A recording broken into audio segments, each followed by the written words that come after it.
Hey Rebels, today I'm going to talk to you about spring break because everybody's on it basically. 10% luck, 20% skill, 15% concentrated power of will, 5% pleasure, 50% pain, and 100% reason to remember the name.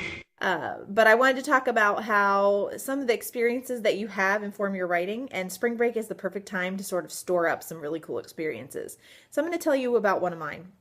Basically, when I was in college, one of the biggest things I always had to do was find a way to and from school because I was from Pennsylvania and my school was in Florida. And so I couldn't always afford the plane ticket to and from. So I was constantly bumming rides with people. And this particular spring break, I had bummed a ride with some of my brother's friends. They were actually 3 basketball players on his team. And I didn't know them very well, actually. I had met them maybe once or twice, but he arranged for me to get a ride with them from my house back to the college after spring break was over.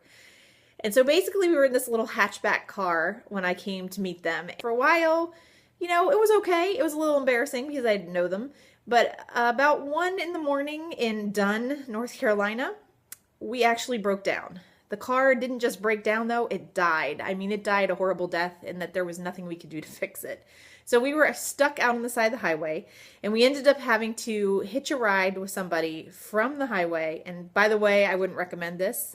However, back then I was young and stupid and with 3 basketball players, so I did happen to hitch a ride with them.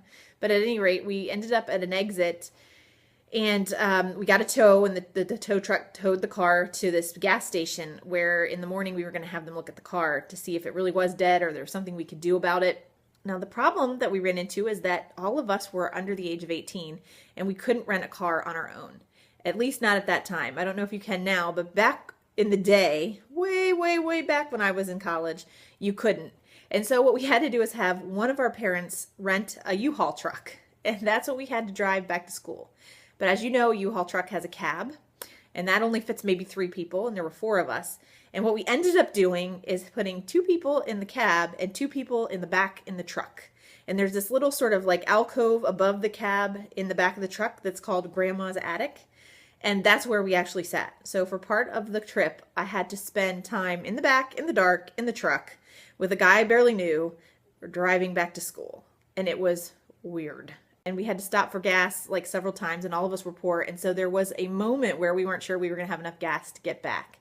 It was scary. But it was also kind of funny. And we spent a lot of time in the back like cracking jokes and having a good time, believe it or not. And we actually rolled into school a day late because it took us like a day to get that truck and get everything situated, and on very little sleep at that point. So a very strange thing that happened to me, but also like the great makings of a story, because how many people have that happen to them, and how many of you have actually had to drive cross country in a U-Haul truck with a bunch of guys? And so someday I will use it as part of a story, or something about it may end up in something that I do. But that's what's great about spring break and other times when you're out of school and you're out of work and you have time to sort of try an adventure. And sometimes those adventures find you when you least expect it. So what I learned is that some of the worst experiences that I've had, where I felt like the most nervous or upset or put out, end up being great fodder for writing. And so hopefully when you're on your spring break this week or next, or if you already had one, you're banking some experiences that you can use in your writing because they're great for storytelling. And really that's about it for today. I just wanted to talk to you about spring break. Maybe you can give me some of your spring break stories in the comments. I would love to hear them. Otherwise, Lucienne and I will see you next week, and hopefully we'll have something really cool to talk about.